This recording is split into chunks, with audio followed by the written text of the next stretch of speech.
श्री गिरिराज महाराज की जय। कृष्ण कन्हैया लाल की जय। अखंड मंडलाकारं व्याप्तं येन चराचरं तत्पदं दर्शितं येन तस्मै श्री गुरुवे नमः। भक्ताविलासाचरितानुसारी दुग्धाधिचूरेण यशो विसारी कुमारिकानंदित घोष नारी मम प्रभु श्री गिरिराजधारी। बोलो श्री गिरिराज महाराज की जय। हम आप सब श्रीमद् भगवत गीता का दिव्य सत्संग श्रवण कर रहे हैं, जिसमें अभी तक हमने तृतीय अध्याय के 41वें श्लोक का सत्संग किया। यहाँ भगवान काम को मारने के प्रकार बताते हैं 3 श्लोकों में। एक श्लोक 41वां हो गया, आज 42वें श्लोक में हम प्रवेश करेंगे। इंद्रियाणि पराण्याहुरिन्द्रियेभ्यः परं मनः मनसस्तु परा बुद्धे परतस्तु सः। भगवान कहते हैं इंद्रियाणि पराड्बाहु, शरीर अथवा विषयों से इंद्रियां पर हैं। विषयों से और शरीर से इंद्रिय पर हैं, ऊपर। तात्पर्य है कि इंद्रियां के द्वारा विषयों का ज्ञान होता है, पर विषयों के द्वारा इंद्रियों का ज्ञान नहीं होता। इसलिए इंद्रियां विषयों से श्रेष्ठ हैं। इंद्रियों के बिना विषय रहता नहीं है, बिना भी नहीं रहती, पर इंद्रियों के बिना विषयों की सत्ता सिद्ध नहीं होती महाराज। ऐसी स्थिति है। विषयों में यह सामर्थ्य नहीं है कि वे इंद्रियों को प्रकाशित कर सके, प्रत्युत इंद्रियां विषयों को प्रकाशित करती हैं। इंद्रियां वही रहती हैं, पर विषय बदलते रहते हैं। इंद्रियां तो वही रहती हैं, विषय बदलते रहते हैं। इंद्रियां व्यापक हैं और विषय जो है व्याप्य हैं, अर्थात विषय इंद्रियों के अंतर्गत आते हैं, पर इंद्रियां विषयों के अंतर्गत नहीं आती हैं महाराज। विषयों की अपेक्षा इंद्रियां सूक्ष्म हैं, इसलिए विषयों की अपेक्षा इंद्रियां श्रेष्ठ, सबल, प्रकाशक और व्यापक और सूक्ष्म है महाराज। इंद्रियेभ्यः परं मनः। अब यहां बात, इंद्रियां विषयों से व्यापक हैं। अब दूसरे इंद्रियों से व्यापक कौन है? या भगवान कहते हैं इंद्रियां मन को जानती हैं। इंद्रियां मन को नहीं जानती हैं, पर मन इंद्रियों को जानता है। इंद्रियों में भी प्रत्येक इंद्रिय अपने अपने विषय को ही जानती है। एक इंद्रिय दूसरे इंद्रिय के विषय को नहीं जानती है, तो मन को कैसे जानेगी? कान जैसे है, कान केवल शब्द को जानते हैं, स्पर्श, रूप, रस और गंध को कान नहीं जानते महाराज।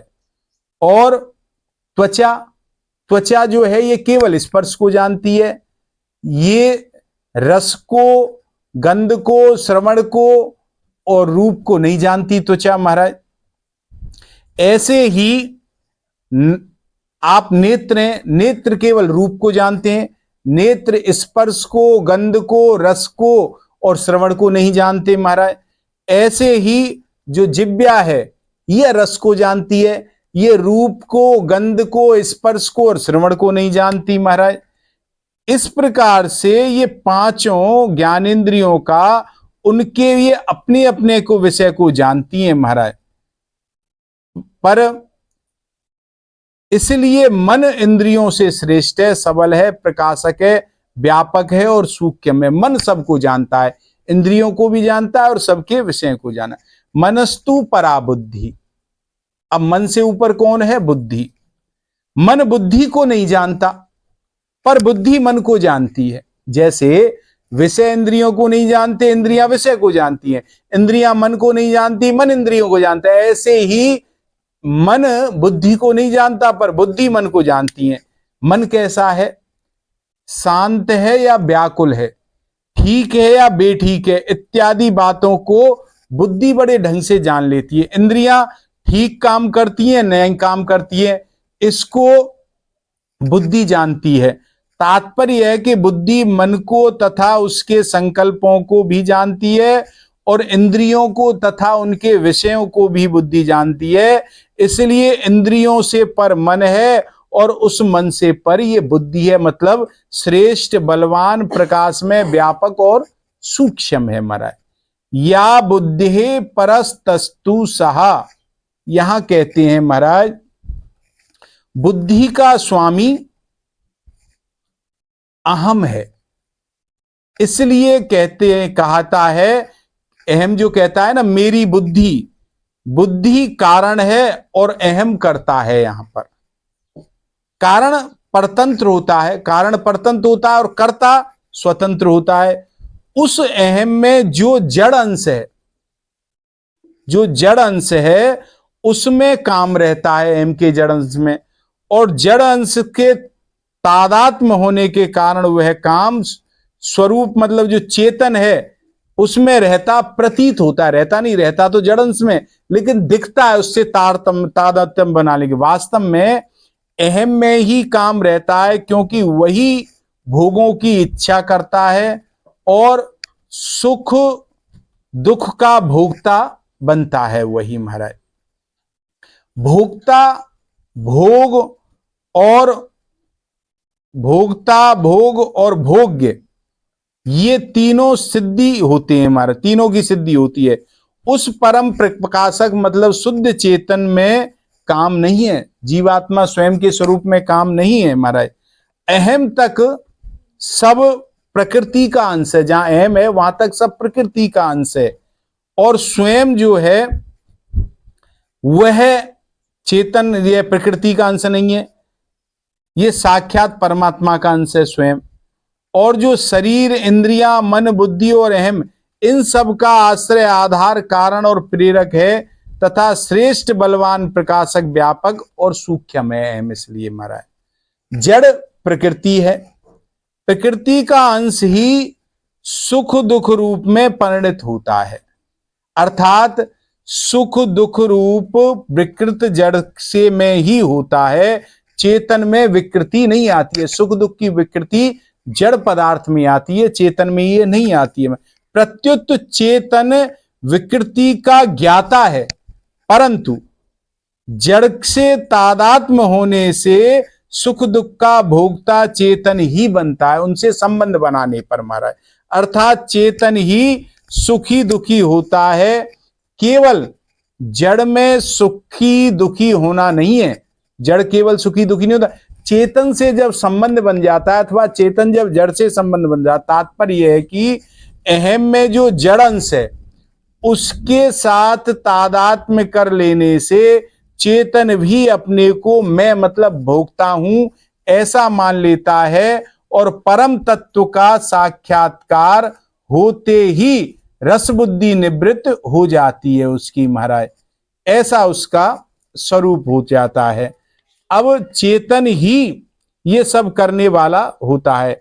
रसो अप्यस्य परम दृष्टवा निवर्तते, गीता के दूसरे अध्याय में 59वें श्लोक में कहा है, अस्य पद भोक्ता बने और अहम का वाचक है, और जो भोक्तापन से निर्लिप्त तत्व है उस परमात्मा का वाचक परम है। यहां पर महाराज उसके ज्ञान से रस अर्थात काम निवृत्त, जब परम तत्व का ज्ञान हो जाता है तो काम से जीव निवृत्त हो जाता है महाराज।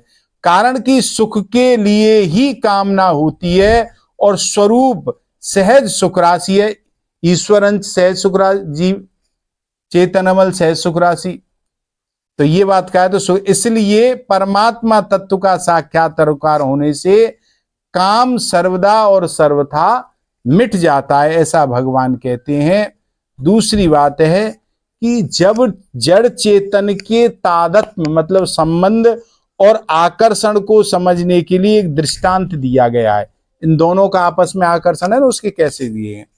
चार कोनों वाला किसी लोहे को अग्नि से संपर्क करा दिया, चार कोने हो किसी के लोहे के और उसको अग्नि में डाल दिया जाए, संबंध करा दिया जाए, तो उस लोहे का अग्नि से संबंध होने से जलाने की शक्ति ना होने पर भी वह जलाने वाला हो जाता है। लोहे में जलाने की शक्ति नहीं है, किंतु अग्नि से संबंध उसका बन गया तो वह जलाने वाला हो जाता है। और अग्नि चार कोनों वाली नहीं है, वह चार कोनों वाली नहीं होने पर भी चार कोने वाली हो जाती है, चार कोने वाले लोहे से संबंध मान करके महाराज। अग्नि से तादात्म्य होने पर भी चुंबक की ओर लोहाई जाएगा, खिंच के अग्नि नहीं जाएगी, ये बात भी है। जब चुंबक खींचेगी तो लोहाई जाएगा, अग्नि चुंबक की तरफ नहीं खींचेगी महाराज, आकर्षित नहीं हुई। अग्नि नहीं है वो लोहा, क्योंकि चुंबक के साथ लोहे की ही सजातीयता है। अग्नि अपने सजातीय निराकार अग्नि तत्व की ओर ही आकर्षित होती है, इसलिए वह स्वतः शांत हो जाती है। इसी प्रकार जड़ जो है वह और चेतन के तादात्म्य संबंध से जड़ अंश संसार की ओर और चेतन अंश परमात्मा की ओर आकर्षित होता है। चेतन अंश के परमात्मा की ओर आकर्षित होने पर जड़ अंश अपने आप छूट जाता है, क्योंकि जड़ अनित्य है। परंतु जड़ अंश के संसार की ओर आकर्षित होने पर भी चेतन अंश नहीं छूटता, क्योंकि चेतन अंश नित्य है महाराज। इस प्रकार हमने ये 42वें श्लोक तक का सत्संग किया। कल 43वें श्लोक का करेंगे और यहां पर तृतीय अध्याय का विश्राम हो जाएगा। कल थोड़ा सा ज्यादा लेंगे, अब यहीं विश्राम करते हैं। राधे राधे गोविंद गोविंद राधे, राधे राधे गोविंद गोविंद राधे, राधे राधे गोविंद गोविंद राधे, राधे राधे गोविंद गोविंद राधे, राधे राधे गोविंद गोविंद राधे, राधे राधे गोविंद गोविंद राधे। बोलो श्री गिरिराज महाराज की।